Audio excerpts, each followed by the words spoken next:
नमस्कार, आप सभी का मैथ विद आकाश त्रिपाठी नाम के चैनल पे बहुत बहुत स्वागत है। तो चलिए आज हम लोग जो है टाइप्स ऑफ सेट के ऊपर बात करेंगे, जो कि सीबीएसई बोर्ड की क्लास 11 की एक्सरसाइज 1.2 है, उसका थ्योरेटिकल पोर्शन चलेगा, क्योंकि उसमें टाइप्स ऑफ सेट के बारे में सारी नॉलेज है, सारे क्वेश्चंस उसमें टाइप्स ऑफ सेट के बारे में है। तो आज हम लोग पढ़ेंगे यहाँ पर। और हम लोगों ने सेट का इंट्रोडक्शन पार्ट काफी डिटेल में पढ़ा है, लिंक आपको डिस्क्रिप्शन में मिल जाएगा। आज जो है टाइप्स ऑफ सेट के ऊपर बात करेंगे, तो आप लोग बिल्कुल ध्यान से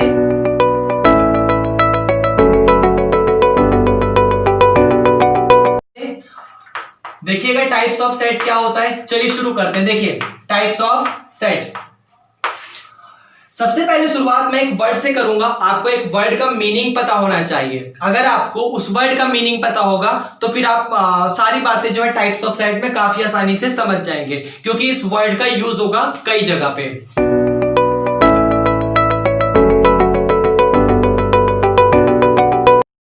तो एक वर्ड यूज होता है मैथमेटिक्स में कार्डिनैलिटी। मैथमेटिक्स में एक वर्ड यूज होता है कार्डिनैलिटी, CARDINALITY, कार्डिनैलिटी। कार्डिनैलिटी का मतलब होता है number of element, number of element. अब आप यहां पर सेट के बारे में पढ़ रहे हैं, तो सेट में किसी भी चीज की कार्डिनैलिटी बताने का मतलब, उसका मीनिंग ये है कि उस सेट के पास टोटल नंबर ऑफ एलिमेंट कितने हैं, आपको ये बताना है वहां पे। अगर आपको किसी भी सेट की कार्डिनैलिटी बताना है, तो उस सेट की कार्डिनैलिटी बताने का ये मतलब है कि आपको वहां पर उस सेट के अंदर टोटल नंबर ऑफ एलिमेंट बताने हैं। ये आपको समझ आए? एग्जांपल के लिए देखिए, जैसे आपके पास सेट ऑफ ऑल वोवेल्स क्या होते हैं, मान लिया G is equal to set of all vowels, A होगा, कॉमा, ई होगा, आई होगा, ओ होगा, यू होगा। ये आपको समझ आया? अब यहां पर इस सेट G की कार्डिनैलिटी बताने का ये मतलब है कि मेरे को इस सेट G के टोटल नंबर ऑफ एलिमेंट बताने हैं। अब गिनिए, इस सेट के पास टोटल नंबर ऑफ एलिमेंट कितने हैं, 1 2 3 4 5। तो आप यहां पर बता देंगे कि इस सेट की कार्डिनैलिटी कितनी है, 5। ये आपको समझ आया? कुछ नहीं करना, बस किसी सेट के पास जितने नंबर ऑफ एलिमेंट है उन्हें आपको काउंट कर लेना है और फिर आपको बता देना है कि उस सेट की कार्डिनैलिटी कितनी है। अब यहां पर ये बहुत बड़ा सा वर्ड बन जाएगा मेरे लिए, कार्डिनैलिटी लिखना। तो क्या करते हैं, इसका एक सिंबल होता है, सिंबल में भी स्पेलिंग ही चलती है। ये आपको समझ आया? मतलब कोई एक परफेक्ट सिंबल नहीं है, इसको डेनोट करा जाता है CARD, कार्डिनैलिटी से। ये आपको समझ आया? CARD का मतलब होता है कार्डिनैलिटी। अब आप कार्डिनैलिटी किस चीज की निकाल रहे हैं, किसी ना किसी सेट की निकाल रहे हैं। सेट को कैपिटल लेटर से डिनोट करा जाता है, तो यहां पर आ जाएगा कार्डिनैलिटी ऑफ G। ये आपको समझ आया?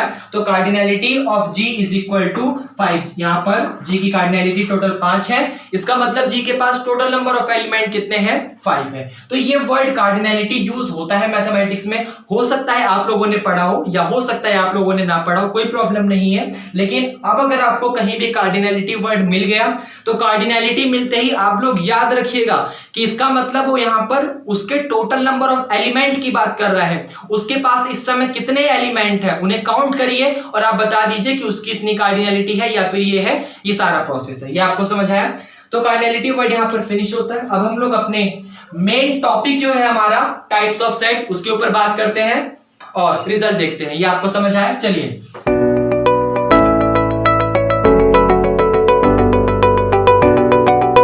सबसे पहले जो वर्ड आता है हमारे पास टाइप्स ऑफ सेट में, सबसे पहला टाइप आता है एम्प्टी सेट का। सबसे पहले टाइप हमारे पास एम्प्टी सेट आता है। अब देखिए यहां पर एम्प्टी सेट का ये मतलब होता है कि आपके पास इसमें देखिए, इसका जो वर्ड है एम्प्टी, उसमें इसका मतलब छिपा हुआ है। एम्प्टी मतलब क्या होता है, खाली।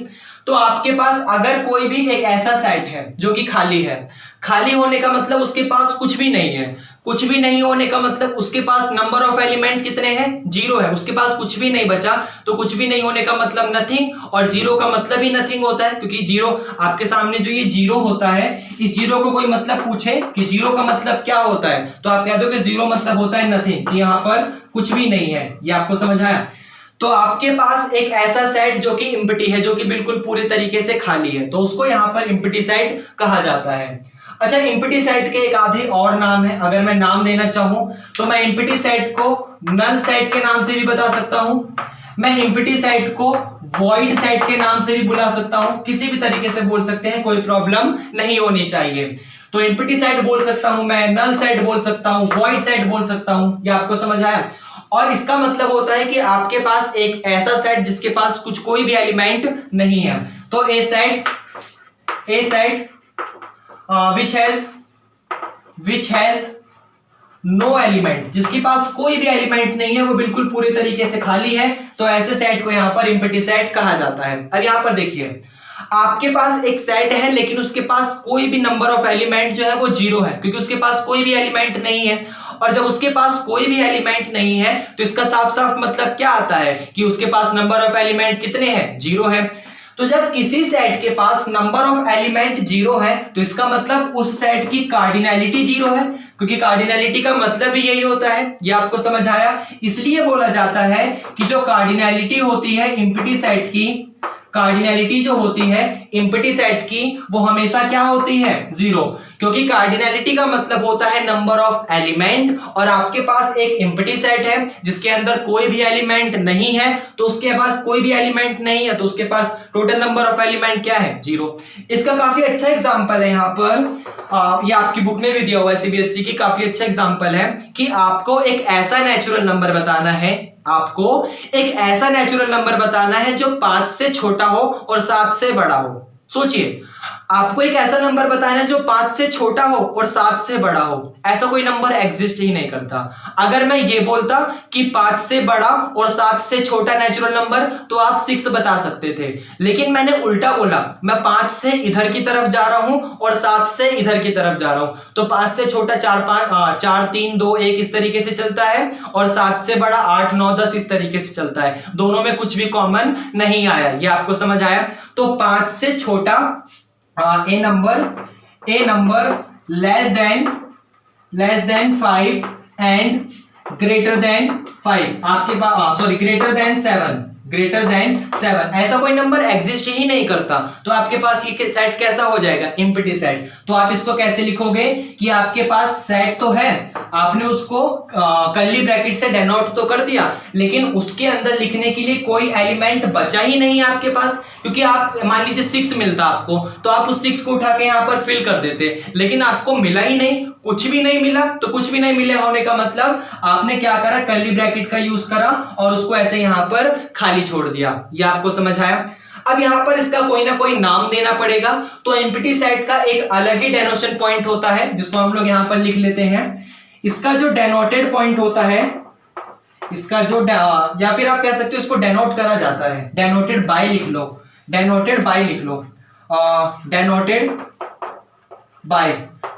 बाय फाई ग्रीक वर्ड का, समझ लो आप, जो ग्रीक लेटर का वर्ड है उससे फाई से इसको डेनोट करा जाता है। आप लोगों ने सुना भी होगा कि यहाँ पर ये वर्ड है फाई का मतलब होता है ग्रीक वर्ड का, ग्रीक लेटर का एक वर्ड है फाई, शायद PHIE करके। जैसे यहाँ पर P फॉर पपाया चलता है, P फॉर पाइनएप्पल चलता है, उसी तरीके से वहां P फॉर फाई चलता है। तो आपके पास इस फाई से डेनोट करा जाएगा। इसका मतलब अगर कोई भी एम्प्टी सेट है तो उसको फाई से डेनोट करा जाता है। अब यहां पर समझने वाली बात ये आएगी कि अगर वो कहीं पर भी या तो ये इस तरीके से सेट देगा, मतलब कर्ली ब्रैकेट लगा देगा, उसके अंदर कुछ भी नहीं लिखेगा, तो उसके अंदर कुछ भी नहीं लिखे होने का साफ साफ मतलब है कि आपके सामने वो एम्प्टी सेट है। और हर जगह वो इस कर्ली ब्रैकेट का यूज भी नहीं करेगा, वो अपने सिंबल का यूज करेगा। अगर कहीं पर भी आपको ये फाई मिल जाता है, फाई वाला सिंबल, इसका मतलब आप साफ साफ समझ जाइएगा कि वो यहाँ पर एम्प्टी सेट की बात कर रहा है। ये आपको समझ आया? तो ये यहाँ पर एम्प्टी सेट के बारे में नॉलेज थी। ऐसे बहुत सारे एग्जांपल यहाँ पर एग्जिस्ट करते हैं। जैसे मान लीजिए कोई ऐसा नेचुरल नंबर बताइए जो 5 से बड़ा हो 6 से छोटा हो। ऐसा कोई नंबर है ही नहीं, क्योंकि 5 से बड़ा 6 से छोटे में जितने भी नंबर आएंगे वो सारे पॉइंट में आएंगे, और नेचुरल नंबर पॉइंट में एग्जिस्ट नहीं करता। ये आपको समझ आया? अच्छा, ऐसा कोई डेज बताइए, मतलब हफ्ते का कोई सा भी दिन बताइए जो मंडे से पहले आता हो, और या फिर इस तरीके से जो नहीं, ये इसमें तो फिर आ जाएगा ना, नहीं ये नहीं ले सकते। इस तरीके से बोल सकता हूं कि ऐसा हफ्ते में कोई भी दिन बताइए, हफ्ते में ऐसा कोई भी दिन जिस दिन सुबह के 8 ना बजते हो। हफ्ते में ऐसा कोई भी दिन बताइए जिस दिन सुबह के 8 ना बजते हो। ऐसा कोई दिन है ही नहीं। आप कोई सा भी दिन ले लीजिए हफ्ते में, हर रोज 8 बजते हैं सुबह के, तो इसका मतलब आपके पास वो सेट क्या हो गया, एम्प्टी सेट हो गया। तो ऐसे बहुत सारे एग्जांपल एग्जिस्ट करते हैं कि आप किसी भी चीज को नकार इस तरीके से बता दो कि वो चीज एग्जिस्ट ही नहीं करती। जब आप ये बता दोगे कि वो चीज आपके सामने एग्जिस्ट नहीं करती, इसका मतलब आप ये बताना चाह रहे हो कि वो जो भी चीज आपके सामने दी हुई है वो एम्प्टी सेट है। ये आपको समझ आया? इसका मतलब अगर कहीं पर भी आपको ये इस तरीके से कर्ली ब्रैकेट लगा के अगर वो अंदर कुछ भी नहीं लिखता तो आप समझ जाइएगा कि वो एम्प्टी सेट की बात कर रहा है, या फिर अगर वो अपने सिंबल फाई का यूज कर देगा तो आप समझ जाइएगा कि वो एम्प्टी सेट की बात कर रहा है। 99% में वो अपने सिंबल फाई का ही यूज करेगा, तो फाई देखते ही आप समझ जाइएगा कि वो यहाँ पर एक एम्प्टी सेट की बात कर रहा है।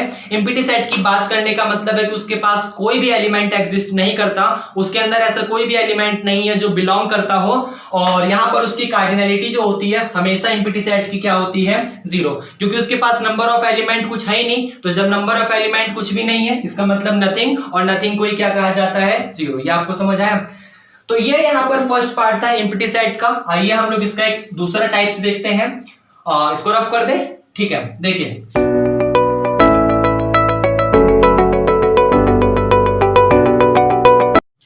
देखिए अब इसका हम लोग सेकंड टाइप स्टार्ट करते हैं। तो सेकंड टाइप कुछ इस तरीके से है, पहले उसका नाम बता देते हैं आपको।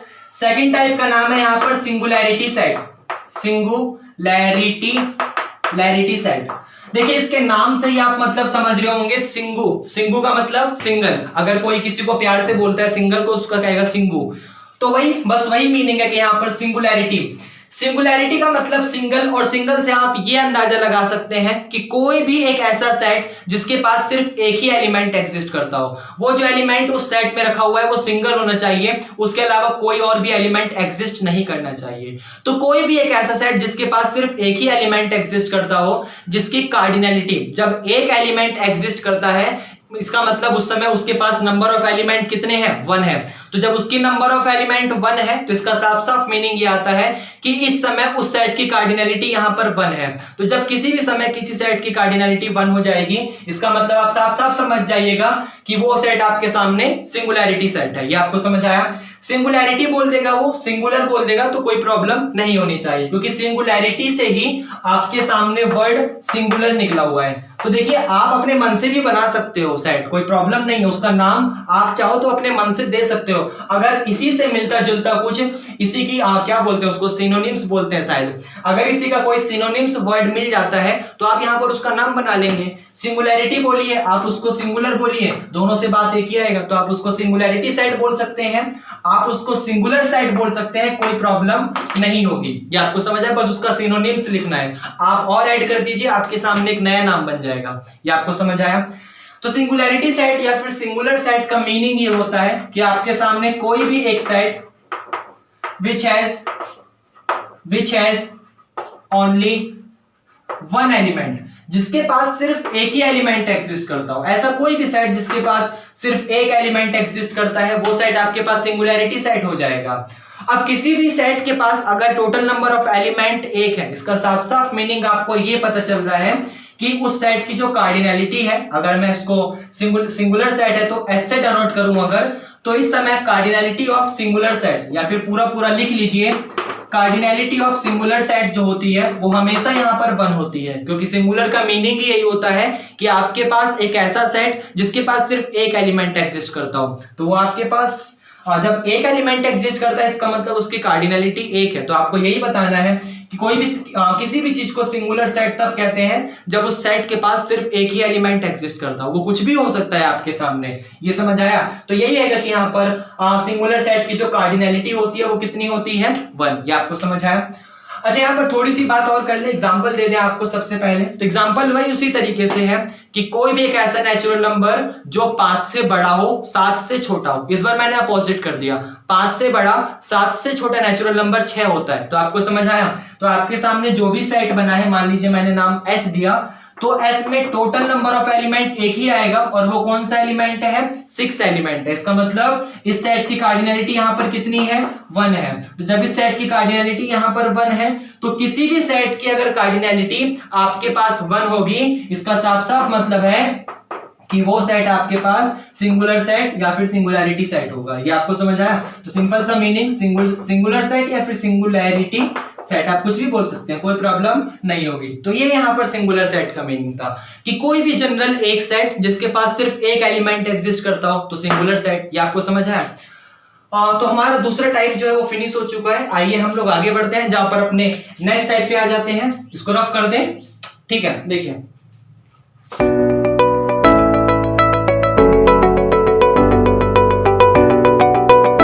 अगला है फाइनाइट।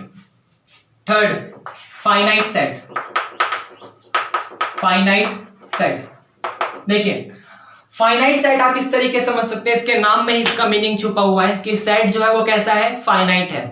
फाइनाइट का मतलब होता है कि आप किसी भी चीज को काउंट कर सकते हैं। ये आपको समझ आया? और जब किसी भी चीज को काउंट कर सकता हूं तो उसको काउंटेबल कहा जाता है। क्योंकि आप अगर इंग्लिश की थोड़ी बहुत नॉलेज है अगर हम लोगों को, तो हम इस चीज को काफी अच्छे से जानते हैं कि अगर मैं किसी भी चीज को काउंट कर सकता हूं तो उसको काउंटेबल कहा जाता है। इसलिए फाइनाइट सेट का एक अनदर नाम एग्जिस्ट करता है, काउंटेबल सेट। ये आपको समझ आया? तो आपको बस क्या करना है, उसका मीनिंग निकालना है, उसका लॉजिक निकालना है, आपका एक नया नाम बन जाएगा। तो यहां पर फाइनाइट सेट का दूसरा नाम है काउंटेबल सेट। कोई ऐसा नहीं कि किसी ने कुछ भी रख दिया, हर एक चीज का मीनिंग एग्जिस्ट करता है। तो आपको बस वही मीनिंग यहां पर देखना है कि अगर कोई पर्सन अगर फाइनाइट सेट की बात कर रहा है तो उसका फाइनाइट का मीनिंग यहां पर क्या है, और अगर कोई पर्सन काउंटेबल सेट की बात कर रहा है तो वो जो काउंटेबल वर्ड लिखा हुआ है उसका मीनिंग क्या है। अगर आपको उनके वर्ड्स की मीनिंग पता चल जाएगी तो फिर कुछ ऐसा प्रॉब्लम नहीं आएगा आपको समझने में, और फिर आपको लाइफ टाइम तक याद रहेगा। ये आपको समझ आया? तो कोशिश करा करिए। और मैं तो इंट्रोडक्शन जो है काफी ब्रीफ में बताता हूँ, थ्योरेटिकल पार्ट काफी ब्रीफ में बताता हूँ, इसलिए मेरी वीडियो इतनी काफी लंबी बनती है। तो यार समझो उस चीज को, थ्योरी में ज्यादा लिखा करो, ठीक है? आगे बढ़ते हैं। देखिए फाइनाइट सेट या फिर काउंटेबल सेट, तो जैसा मैंने फाइनाइट सेट का डेफिनेशन बताया कि आपके पास कोई भी एक ऐसा सेट जो कि काउंटेबल है। काउंटेबल होने का मतलब जिसके एलिमेंट्स काउंट करे जा सकते हैं। ये आपको समझ आया? तो एनी सेट whose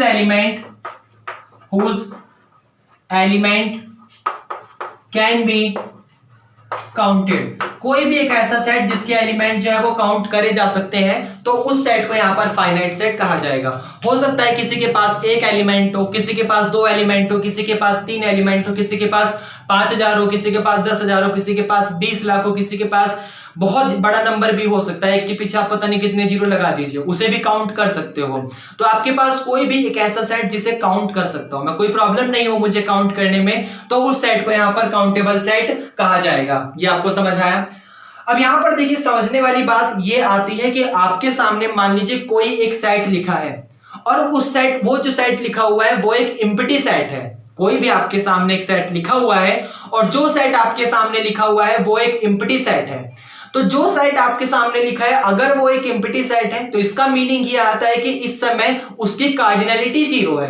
कार्डिनलिटी 0 होने का मतलब इस समय उसके पास नंबर ऑफ एलिमेंट 0 है। नंबर ऑफ एलिमेंट 0 होने का मतलब सेट के अंदर कोई भी एलिमेंट एग्जिस्ट नहीं करता। ये आपको समझ आया?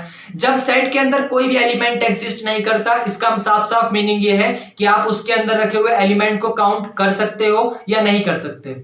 सिंपल सी मीनिंग है, कर सकते हो, क्योंकि आपके पास कितने एलिमेंट है? एक भी नहीं, जीरो, नथिंग। जीरो एक नंबर है, आप काउंट कर, आपने बड़ी आसानी से काउंट कर लिया कि उसके पास एक भी एलिमेंट एग्जिस्ट नहीं कर रहा था, इसका मतलब 0 एलिमेंट एग्जिस्ट कर रहे थे। ये आपको समझ आया? क्योंकि 0 का मतलब ही होता है नथिंग।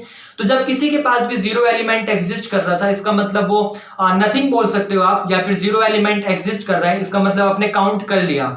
आप किस चीज को काउंट नहीं कर सकते? जैसे इनफाइनाइट होता है, आप उसको काउंट नहीं कर सकते। तो सिर्फ एक ही चीज है इस दुनिया में इनफाइनाइट नाम की जिसे आप काउंट नहीं कर सकते, और वो भी इनफाइनाइट हमें नहीं पता एग्जैक्टली हमें नहीं पता इनफाइनाइट इस यूनिवर्स में पूरे के पूरे अब तक जो हमने देखा है हमें नहीं पता इस दुनिया में यूनिवर्स क्या है, ये आपको सॉरी इनफाइनाइट इस दुनिया में क्या है। तो सिर्फ एक ही चीज है इनफाइनाइट जो हम काउंट नहीं कर सकते, वरना जितनी भी चीज एग्जिस्ट करती हैं वो सारी की सारी फाइनाइट है। ये आपको समझ आया? तो कोई भी चीज अगर आप काउंट कर सकते हो तो फाइनाइट है। एम्प्टी सेट भी फाइनाइट है क्योंकि उसके पास नंबर ऑफ एलिमेंट 0 है और 0 आप काउंट कर सकते हो। मान लीजिए मेरे हाथ में इस समय कितने पेन है? एक भी नहीं, 0, मैंने काउंट कर लिया, इसका मतलब वो फाइनाइट सेट है। तो आप समझ जाइएगा कि एम्प्टी सेट भी फाइनाइट सेट है। मैं लिख देता हूं empty set is also a finite set, क्योंकि उसके अंदर रखे हुए नंबर ऑफ एलिमेंट को मैं काउंट कर सकता था, वो काउंटेबल थे। अच्छा, यहां पर किसी भी फाइनाइट सेट की कार्डिनैलिटी क्या होती है? किसी भी फाइनाइट सेट का मतलब मान लीजिए मैंने उसको एफ से डेनोट करा, तो किसी भी फाइनाइट सेट की कार्डिनैलिटी क्या होगी? कोई भी आपके पास होल नंबर हो सकता है, कोई भी आपके पास होल नंबर हो सकता है। मतलब मैंने मान लिया किसी भी फाइनाइट सेट की कार्डिनैलिटी n होगी, जहां पर n जो है वो बिलोंग करेगा होल नंबर में। ये आपको समझ आया? और फाइनाइट होना चाहिए, क्योंकि होल नंबर में आपके पास जो भी एलिमेंट रखे हुए होंगे वो सारे के सारे फाइनाइट होंगे। चाहे आप कितने भी बड़े नंबर पे पहुंच जाइए, उससे कोई प्रॉब्लम नहीं है, लेकिन आपके सामने अगर वो एक नंबर है तो वो फाइनाइट है। ये आपको समझ आया? होल नंबर लिखने का पीछे मीनिंग ये था क्योंकि इसमें जीरो भी इंक्लूड हो रहा है, वरना मैं स्टार्टिंग 1 से करता, क्योंकि आप इस दुनिया में जिस चीज को भी काउंट कर सकते हो उसको या तो उसको नेचुरल नंबर कहा जाता है। जिस चीज को भी काउंट कर सकता हूं उसको नेचुरल नंबर कहते हैं। जैसे 1 काउंट करता हूं, 2 काउंट करता हूं, 3 काउंट करता हूं, 4 करता हूं। तो यहां पर मैंने होल वर्ड लगाया है क्योंकि आपके पास ये होल नंबर की बात कर रहा है। होल लगाने का पीछे मीनिंग ये है क्योंकि यहां पर मैंने एम्प्टी सेट की बात करी है, और एम्प्टी सेट में कार्डिनैलिटी 0 होती है। कार्डिनैलिटी 0 हो गई तो इसका मतलब 0 कहां से आता है? होल नंबर से आएगा, इसलिए यहां पर मैंने होल नंबर लगाया है। तो कोई भी पूछे कि अगर किसी भी इन जनरल किसी भी फाइनाइट सेट की कार्डिनैलिटी क्या होती है, तो आप लोग बता दीजिएगा कि किसी भी फाइनाइट सेट की कार्डिनैलिटी कोई भी नंबर n हो सकता है, जहां पर n जो है वो बिलोंग करेगा होल नंबर को, क्योंकि उसकी स्टार्टिंग 0 से हो रही है। और एम्प्टी सेट भी एक फाइनाइट सेट होता है क्योंकि मैं 0 को काउंट कर सकता हूं। ये आपको समझ है? तो ये यहां पर फाइनाइट सेट के बारे में था।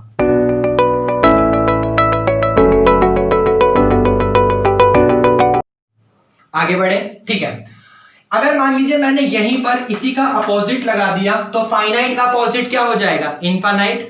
तो आपके पास अगला वर्ड बन जाएगा infinite set. Infinite set. Infinite set का मतलब आपके पास एक ऐसा सेट जो कि इनफाइनाइट हो। इनफाइनाइट होने का मतलब उसके अंदर जितने भी एलिमेंट रखे हुए हैं उसकी जो कार्डिनैलिटी है वो इन्फिनिटी हो। इन्फिनिटी होने का मतलब आप उसे काउंट नहीं कर सकते, और जब मैं किसी भी चीज को काउंट नहीं कर सकता तो उसको अनकाउंटेबल कहा जाता है। इसलिए इनफाइनाइट सेट का एक दूसरा नाम आता है अनकाउंटेबल सेट। इनफाइनाइट सेट का एक दूसरा नाम आता है अनकाउंटेबल सेट। अनकाउंटेबल का मीनिंग यही होता है कि आपके सामने किसी भी एक ऐसे सेट की बात कर रहा है जिसके आप एलिमेंट्स को काउंट नहीं कर सकते, क्योंकि इन्फिनिटी को हम एग्जैक्टली जब जानते ही नहीं है इन्फिनिटी इस दुनिया में क्या है, तो हम क्या काउंट करेंगे? इन्फिनिटी तो एक सिंबल है, बस हमने बता दिया, क्योंकि नंबर तो है नहीं वो एक, अगर नंबर होगा तो फाइनाइट होगा। तो इसलिए इन्फिनिटी एक सिंबल था जो हमें ये बताता है कि भाई उसके पास टोटल नंबर जो कि मतलब बहुत बड़े से बड़े नंबर को रिप्रेजेंट करता है, और वो नंबर आपके सामने अगर कोई भी नंबर आप सोच सकते हो तो वो फाइनाइट है। इसका मतलब इनफाइनाइट नाम की चीज हमें पता ही नहीं है, हमें बस सोच लेते हैं अपने माइंड से, हमारी मेंटल वो है ये, ताकि हम मानते हैं कि हाँ इन्फिनिटी जैसा कुछ है, वरना मुझे नहीं लगता इन्फिनिटी जैसा कुछ होगा। कि आप किसी भी चीज को सोचिए, अगर आप किसी भी चीज को सोच सकते हो तो वो फाइनाइट है। इस धरती पे कितना पानी है? फाइनाइट है। कितने तारे हैं? आज नहीं गिन सकते, एक बहुत बड़ा नंबर बन जाएगा। हो सकता है ब्रिलियन ट्रिलियन लाइट ईयर गुजर जाए हमें उनको गिनते हुए, लेकिन हम गिन सकते हैं ना, भले ही चाहे बिलियन ट्रिलियन की बात हो रही हो, तो वो एक फाइनाइट नंबर ही तो है। मान लीजिए कितने एटम्स एग्जिस्ट करते हैं हमारी बॉडी में, तो फाइनाइट है। अब इस दुनिया में जितने आदमी हैं ह्यूमन, उनकी बॉडी में कितने एग्जिस्ट करते हैं, तो फाइनाइट है, क्योंकि हमारे अंदर एटम जो है वो फाइनाइट है, जो हमारी सेल है वो फाइनाइट है, पूरे के पूरे ह्यूमन फाइनाइट है, तो फाइनाइट फाइनाइट फाइनाइट होगा। मतलब हर चीज फाइनाइट है, इनफाइनाइट के बारे में हम नहीं सोच सकते। ये आपको समझ आया? अगर आप कुछ सोच सकते हो तो कमेंट करके बताओ मुझे। बाकी इनफाइनाइट सेट की बात जिसे हम काउंट नहीं कर सकते, तो any set whose element can't be counted, जिसके एलिमेंट्स को काउंट नहीं करा जा सकता, ऐसे सेट को यहां पर इनफाइनाइट सेट कहा जाता है। और अगर आप इनफाइनाइट सेट की कार्डिनैलिटी की बात करेंगे तो इनफाइनाइट सेट की कार्डिनैलिटी, इनफाइनाइट आई से स्टार्ट हो रहा है, इसलिए मान लीजिए मैंने आई से रिप्रेजेंट करा, तो इनफाइनाइट सेट की कार्डिनैलिटी जो होती है वो हमेशा इनफाइनाइट होती है, क्योंकि आप अगर कोई भी एक नंबर हो गया तो वो फाइनाइट में चला जाएगा, वो इनफाइनाइट की दुनिया से बाहर आ जाएगा। ये आपको समझ आया? तो ये यहां पर इनफाइनाइट का मीनिंग था। उम्मीद करते हैं समझ आया होगा। आगे टाइप्स पे बढ़े, ठीक है।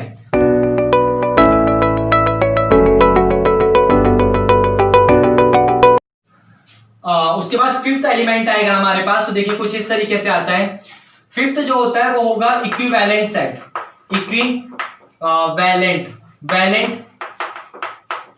Set, equivalent set. इसका मीनिंग देखिए यहां पर, इक्विवेलेंट सेट का मतलब होता है कि मान लीजिए आपके सामने दो सेट है, एक सेट ए एक सेट बी, और अगर उन दोनों सेट की कार्डिनैलिटी सेम है, कार्डिनैलिटी सेम होने का मतलब जितने नंबर ऑफ एलिमेंट इसके पास है उतने ही अगर same to same number of element B के पास भी हो गए, तो मैं कह दूंगा यहां पर कि मेरे पास जो सेट है वो इक्विवेलेंट सेट है। आपको समझ आया? मान लीजिए आपके सामने दो सेट है, एक सेट ए एक सेट बी, और उन दोनों सेट की, चाहे वो सेट ए की बात कर रहा हो चाहे वो सेट बी की बात कर रहा हो, तो दोनों के दोनों सेट के पास नंबर ऑफ एलिमेंट सेम है। नंबर ऑफ एलिमेंट सेम होने का मतलब उन दोनों सेट की कार्डिनैलिटी सेम है। तो जब उन दोनों सेट की कार्डिनैलिटी सेम है तो इसका मतलब यहां पर वो इक्विवेलेंट सेट की बात कर रहा है। तो आपके पास let A and B are two set, मान लिया मैंने, मेरे पास ए और बी जो है वो दो सेट है, and cardinality of A and B, cardinality of A and B are same. अगर ए और बी की कार्डिनैलिटी सेम है देन ए एंड बी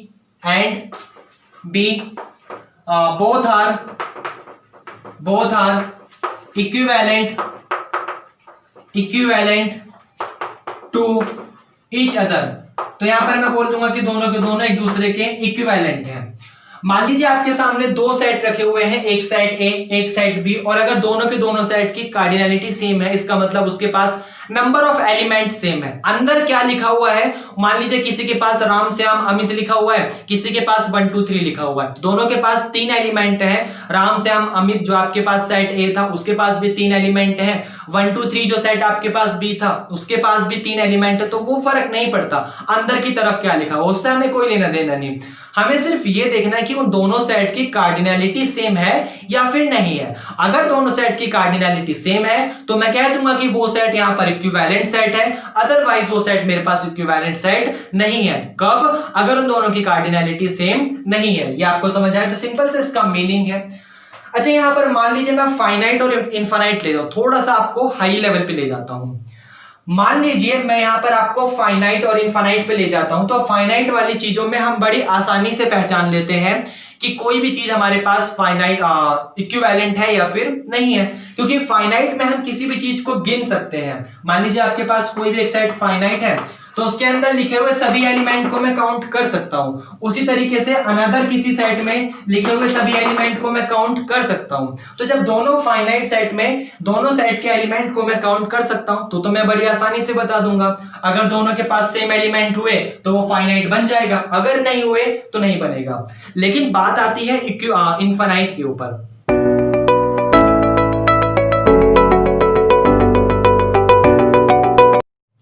तो ये यहां पर सिंपल इक्विवेलेंट सेट का मीनिंग था कि अगर आपके पास कोई भी दो सेट है और दोनों के पास सेम नंबर ऑफ एलिमेंट है तो वो सेट आपके पास इक्विवेलेंट होगा। इसका एग्जांपल कुछ इस तरीके से एग्जिस्ट कर सकता है, जैसे मान लीजिए अगर मैंने A is equal to Ram Shyam और अमित ले लिया, और मान लीजिए मैंने यहां पर B इज इक्वल टू 1 2 और 3 ले लिया, तो दोनों के दोनों सेट के पास नंबर ऑफ एलिमेंट जो है वो सेम है। तो जब नंबर ऑफ एलिमेंट दोनों के पास सेम है तो वो सेट आपके पास इक्विवेलेंट सेट हो जाएगा। ये आपको समझ आया? सिंपल सा मीनिंग है इक्विवेलेंट का।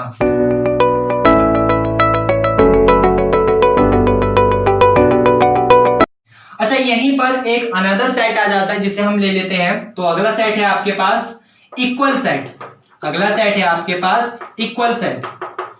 इक्वल सेट और इक्विवेलेंट सेट में सिर्फ एक छोटा सा फर्क है। वो फर्क आपके पास ये है कि इक्विवेलेंट का तो मतलब था कि नंबर ऑफ एलिमेंट देख रहे हो दोनों के, आप सिर्फ ये देख लो कि उसके पास भी जो नंबर ऑफ एलिमेंट है वही same to same number of element इसके पास भी होने चाहिए। अंदर क्या लिखा है उससे कोई फर्क नहीं पड़ेगा। ये इक्विवेलेंट का था। लेकिन इक्वल सेट ये कहता है कि अगर आपके पास कोई भी दो सेट इक्वल है तो इसका मतलब उन दोनों के पास जो जो नंबर ऑफ एलिमेंट लिखे हैं वो सेम होने चाहिए। सबसे पहली बात तो दोनों के नंबर ऑफ एलिमेंट, दोनों की कार्डिनैलिटी सेम होनी चाहिए। उसके अलावा जो जो एलिमेंट्स लिखे हैं, जो जो आप जिस चीज का आपने कलेक्शन करा है वो भी सेम होना चाहिए। ये आपको समझ आया? इफ डाटा ऑफ, या फिर डाटा नहीं समझ सकते तो आप एलिमेंट समझ लीजिए। इफ एलिमेंट्स या फिर इस तरीके से लिखिए कि पहले मान लो क्या क्या हो रहा है हमारे सामने। तो हमने मानिए let A and B are two sets and if elements of A and B are same. If elements of A and B are same, then A and B are equal set. If elements of A and B are same. Elements of A and B का होने का मतलब कि आपके पास अगर दो set है, एक सेट A और एक सेट B, और उन दोनों के पास अगर सेट A के पास जो जो एलिमेंट लिखे हैं वही सेम टू सेम एलिमेंट अगर सेट B के पास हो गया, ये आपको समझ आया? जो जो एलिमेंट सेट A के पास लिखे हैं अगर वही सेम टू सेम एलिमेंट जो है सेट B के पास हो गया, इसका साफ साफ मीनिंग है कि आपके पास जो सेट A की बात कर रहा है और जो सेट B की बात कर रहा है वो दोनों के दोनों आपस में इक्वल है। एग्जाम्पल के लिए इसको रफ कर दे ऊपर वाला, ठीक है? काफी बेस्ट एग्जाम्पल यहां पर एग्जिस्ट करता है, हम लोग देख लेते हैं। देखिए इसका एग्जांपल आप कुछ इस तरीके से ले सकते हैं, जैसे मान लीजिए मैंने a इज इक्वल टू ले लिया roots of x square minus का 3x प्लस का 2 इज इक्वल टू 0, और यहां पर b इज इक्वल टू मैंने ले लिया 1 और 2। ये आपको समझ आया? अब यहां पर आप क्या करेंगे, a के फैक्टर करिए, a के फैक्टर करने के बाद आपके पास जो रूट आएगा उसे लिखना है। तो आप जानते हो x square minus 3x plus 2 is equal to 0 के दो फैक्टर है। इसको फैक्टर किस तरीके से करोगे, 2 1 जा 2, 2 और 1 3, तो आपके पास रिजल्ट मिलेगा एक्स स्क्वायर माइनस का 2x माइनस का x प्लस का 2 इज इक्वल टू 0। ये आपको समझ आया? यहां से x कॉमन मिलेगा तो अंदर रिजल्ट में आपके पास x माइनस का 2, यहां से माइनस का 1 कॉमन मिलेगा तो अंदर रिजल्ट में आपके पास x माइनस का 2 इज इक्वल टू 0। दोनों जगह से x माइनस 2 कॉमन लेंगे तो अंदर रिजल्ट में आपके पास x minus 1 is equal to 0। तो final answer x is equal to 2 आ गया और 1 आ गया। इसको सेट में लिखोगे तो आपके पास 2, 1 आ गया। अब आप देख सकते हैं कि जो जो एलिमेंट इसके पास लिखे हुए हैं 2 और 1, वही सेम टू सेम एलिमेंट 1 और 2 इसके पास लिखा है। हाँ, सेट के अंदर एलिमेंट जो है वो आगे पीछे हो सकते हैं। हम लोगों ने इंट्रोडक्शन में पढ़ा था कि आप पहले 2 लिख दो बाद में 2 लिख दो, कोई फर्क नहीं पड़ेगा, क्योंकि सेट के एलिमेंट जो है वो आगे पीछे हो सकते हैं, क्योंकि आप किसी भी चीज का कलेक्शन कर रहे हो तो कलेक्शन आप किसी भी तरीके से कर सकते हो। ये आपको समझ आया? तो जो एलिमेंट इसके पास थे वही सेम टू सेम एलिमेंट इसके पास हो गए। तो जब दोनों के एलिमेंट्स सेम है इसका मतलब दोनों की कार्डिनैलिटी भी सेम है, क्योंकि 2 एलिमेंट इसके पास थे वही सेम टू सेम 2 इसके पास आ गए, तो 2 एलिमेंट इसके पास 2 एलिमेंट उसके पास, दोनों की कार्डिनैलिटी सेम। अंदर रखे हुए एलिमेंट्स सेम होने भी आपके पास सेम हो गए तो ये सेट आपके पास क्या हो जाएगा, इक्वल सेट। सिर्फ यहां पर एलिमेंट्स की बात होगी कि अगर आपके पास किसी भी सेट के एलिमेंट्स सेम है या फिर नहीं है, अगर सेम होते हैं तो इक्वल सेट बन जाएगा और अगर सेम नहीं होते तो इक्वल सेट नहीं बनेगा। ये आपको समझ आया? तो उसके बाद आगे बढ़ते हैं, इसे रफ कर दें, ठीक है?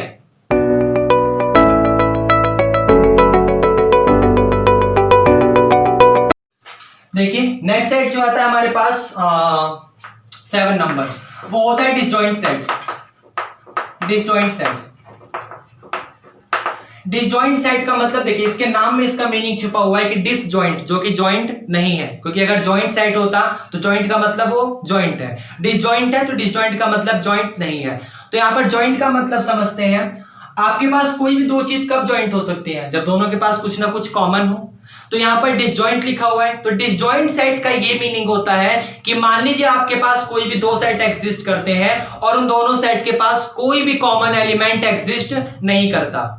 ये आपको समझ आया? बड़ी सिंपल सी मीनिंग है कि मान लीजिए आपके सामने दो सेट एग्जिस्ट करते हैं, कोई सेट है ए और कोई अनदर सेट है बी, और अगर ए और बी के पास आपको कुछ भी कॉमन ना मिले, कुछ भी कॉमन ना मिलने का मतलब दोनों के पास एक भी सेम टू सेम एलिमेंट नहीं है, दोनों के पास एक भी अगर सेम टू सेम एलिमेंट नहीं है तो ऐसे सेट को यहां पर डिसजॉइंट सेट कहा जाता है। तो let A and B are two sets, then A and B have no common element, then A and B are disjoint to each other. अगर दोनों के पास कुछ भी कॉमन नहीं मिलेगा तो सिंपल सी कंडीशन है कि दोनों के दोनों एक दूसरे के डिसजॉइंट है।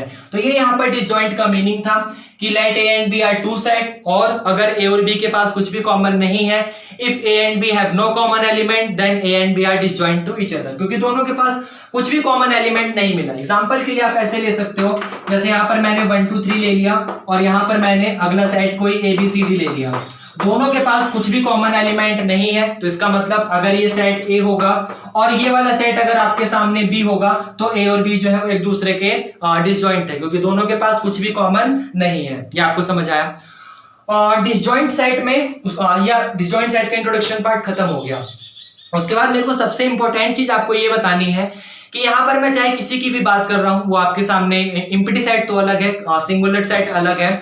मान लीजिए मैं फाइनाइट की बात कर रहा हूं, इनफाइनाइट की बात कर रहा हूं, उसके बाद क्या था, उसके बाद था इक्विवेलेंट की बात कर रहा हूं, इक्वल की बात कर रहा हूं, डिसजॉइंट की बात कर रहा हूं। तो यहाँ पर जरूरी नहीं है 2 सेट की बात हो सकता है 3 सेट हो ABC, हो सकता है 4 हो ABCD, 5 हो ABCDE, 6 हो ABCDEF। तो आपके सामने ये n नंबर ऑफ सेट की बात हो रही है। ये समझ आया? यहाँ पर कोई ये कंडीशन फिक्स नहीं है कि 2 सेट के लिए ही काम करेगा। इक्वल सेट में ये जरूरी नहीं है कि A और B इक्वल होंगे, सिर्फ अगर आप उन दोनों के एलिमेंट्स को सेम देखो। हो सकता है C भी हो, आपके पास ABC तीनों तभी इक्वल होंगे जब तीनों के पास सेम एलिमेंट्स होगा। ये आपको समझ आया? अगर एक भी एलिमेंट्स किसी के पास भी अलग हो गया तो ABC तीनों आपस में इक्वल नहीं होंगे। हो सकता है कोई 2 हो जाए, हो सकता है कोई भी इक्वल ना हो। तो ये यहाँ पर आपके सामने डिस्क्लेमर था, डिस्क्रिप्शन बोल सकता हूँ, डिस्क्लेमर बोल सकता हूँ कि जरूरी नहीं है यहाँ पर 2 सेट की बात हो रही हो, 2 से ज्यादा भी नंबर ऑफ सेट एग्जिस्ट कर सकते हैं।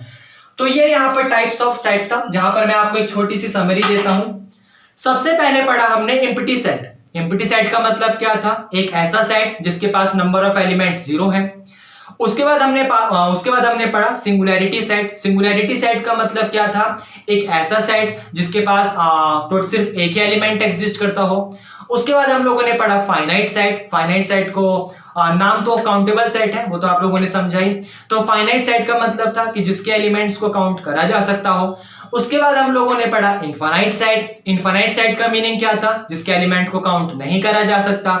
उसके बाद हमने पढ़ा इक्विवेलेंट सेट। इक्विवेलेंट सेट का मतलब क्या था कि अगर आपके पास कोई भी 2 या 2 से ज्यादा सेट है तो उनके पास सिर्फ कार्डिनैलिटी देखनी है, उनके सिर्फ नंबर ऑफ एलिमेंट देखने हैं। अगर उनके सिर्फ नंबर ऑफ एलिमेंट सेम आ गए ना तो वो आपके इक्विवेलेंट सेट बन जाएंगे। उसके बाद हम लोगों ने पढ़ा इक्वल सेट। इक्वल सेट में हमने क्या देखा कि आपके पास जो भी 2 या 2 से ज्यादा सेट रखे हुए हैं, अगर उनके एलिमेंट्स सेम है, मतलब जो जो कलेक्शन आपने करा है जिस जिस चीज का, अगर वो सारे के सारे सेम है तो वो आपके सामने इक्वल सेट है। उसके बाद हम लोगों ने यहाँ पर डिसजॉइंट सेट पढ़ा।